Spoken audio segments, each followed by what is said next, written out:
Well, welcome back. And Earl, thank you so much for joining us tonight. I know you travel all around the country, and I'm so excited that you're back in Philadelphia and able to help us reconnect with the founder of BDPA, IT thought leader since 1975, from the classroom to the boardroom. Welcome, Earl. Thanks for having me. My pleasure. Oh, my pleasure, and the audience's pleasure indeed. Well, we really have an exciting lineup of questions, so I'd like to just get started so that everyone can get a sense of your perspective. My first question is, looking back over the last 35 years, what are you most proud of about BDPA? Well, to be honest, probably most proud of the fact that we have survived as a national organization that's having an impact on this industry.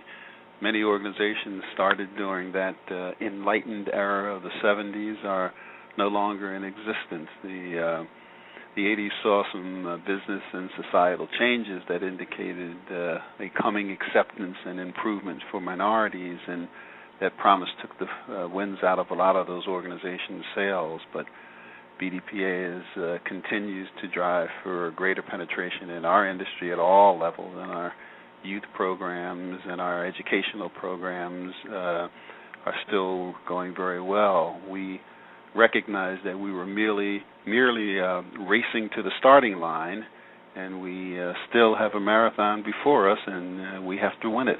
Wow, those are some wonderful metaphors, sailing and racing and the marathon, and it really implies, as you stated, that we're at the beginning of a journey. And when you start a journey, it's so nice to know where you're going. So you've really set me up for the next question, which is, what is your vision of BDPA, given that the organization has survived and grown over the last 35 years? Well, you know, Franne, my vision for BDPA actually remains the same. It continues to be a work in progress. Our original objectives were to improve the upward mobility of minorities, and particularly African Americans, in the IT industry, and prepare young people to enter the industry and just make the African American at large aware of the potentials for the industry. And we still need to pursue those objectives. When we consider that African Americans, although more than 12% of the population, only represent 2% or so of the IT industry, and not to mention the minuscule representation in middle and upper management, if our goal is to achieve population parity, we still have a long way to go, thus the reference earlier to a marathon. Right, those statistics really are telling, 12% and 2%. It really helps identify that gap. So given that there is a gap, and given that we've got a long way, we're in this marathon, which is a long distance, and stamina is required in that kind of race, what do you see as the main obstacle, or some of the major obstacles in this marathon? How are we going to get to achieve that vision? Well, I think at this point in time, what I see as the major obstacle would be apathy. We've merely opened the door to the industry, and we've only opened it but a crack. And what we need to do is open the door completely so that those who are prepared and capable can walk through unhindered. In our industry and business in general, just because a few minorities and African Americans have been promoted to high-level positions, that doesn't mean that the door to opportunity has been opened. Where's the next wave of people that come through to replace them? We need to keep pressure on those businesses, and even to those minorities and African Americans who have assumed those positions, and we have to make sure that they keep that door open and make some opportunities available to African Americans as employees and businesses. So we can't be apathetic. Rather, we have to be increasing our efforts. Now, a significant contributor from a BDPA perspective, I believe, is the recent reorganization that BDPA made into a regional organization. Prior to this, BDPA's national board was just too large. Decisions and strategies were difficult to achieve in a timely manner, and it was difficult for an individual chapter to be heard. The local chapters are the lifeblood of BDPA, and they create the membership, which is our primary product. With this new regional structure, each chapter can get closer to the decision-making that affects their region and sends their region's requirements back up to the national organization through its representatives. And as one of our members asked, this structure could create a closer relationship between the chapters and the businesses in those regions, because each area of the country doesn't have the same environment and requirements, and the needs and expectations of the local business leaderships might not always work their way up to their respective national offices. So both the chapters and the businesses now will be able to interact on issues and relationships that exist in their region, and BDPA chapters could be more up close and personal with their business counterparts, because we want to be their food chain. Right. And I think in previous shows I've really heard from a number of individuals that the spirit of volunteerism is based on an individual's interest, an individual's willingness to contribute, and the opportunities to be a leader and to make an impact within the BDPA family, the BDPA community. So leadership really becomes one of the opportunities and concepts that is a thread within many of these interviews. So one of the things that I wanted to ask you, Mr. Pace, was how do you balance the multiple leadership roles that you have within the IT industry? Because, you know, just within the BDPA area, you're on the board, you're a founder, you're a CEO of your own business. So how do you balance those leadership challenges? Well, I think the fact that I do have Pace Data Systems there, it gives me an opportunity to act a little unencumbered in the other areas. For years, and people would ask me this question, I would say I'm not quite sure whether. I'm rather schizophrenic. I'm not sure whether I'm a business owner and entrepreneur, or whether a social and economic activist.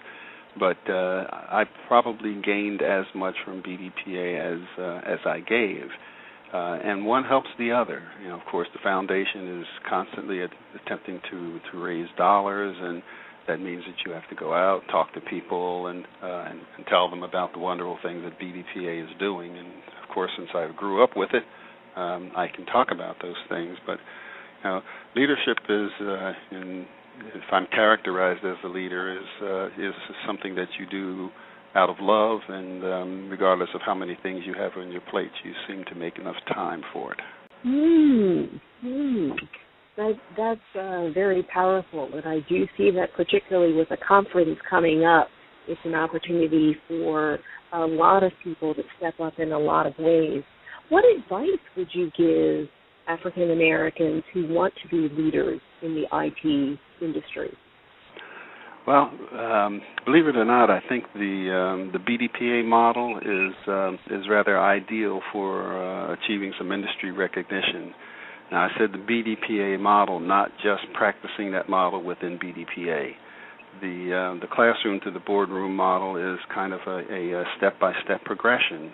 You have to prepare yourself for the industry, and this really pertains to any industry. You need to be prepared as you enter it. You need to develop your expertise and make sure that your contributions are recognizable, and develop some of those other skills beside just programming and IT, things like general accounting, budgeting, strategy, speaking, standing in front of people, making making presentations. Those are the soft skills that round out a person in addition to the technical things that they can do. And you need to volunteer for some programs so that people know you outside of your area, and develop your network by working with other groups within and outside your industry.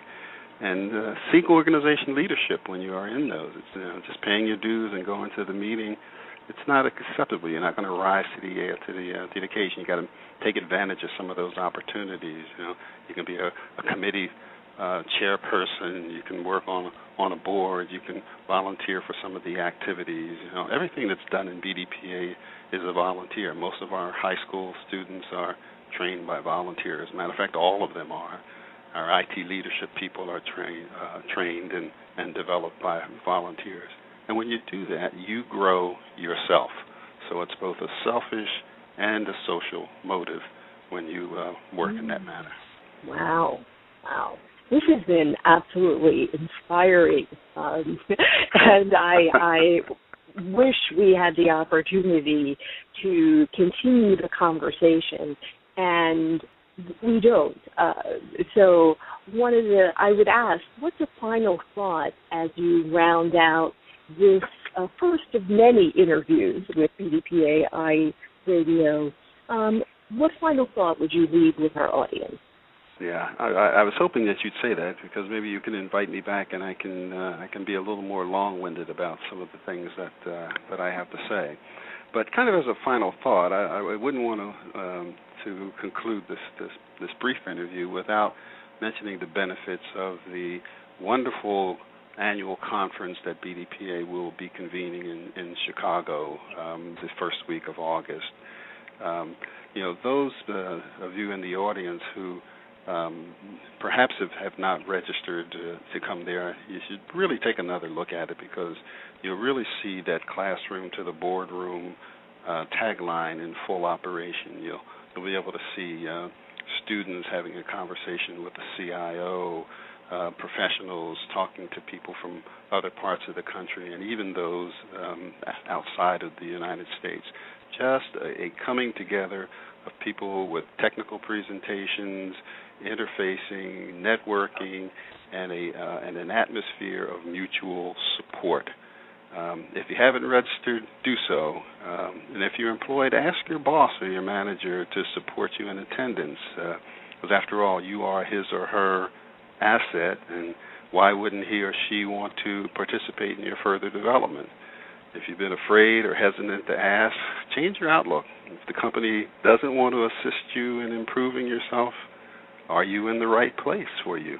So come join us in Chicago in the first week of August, and I think it will be an eye-opening and a life-changing event for you.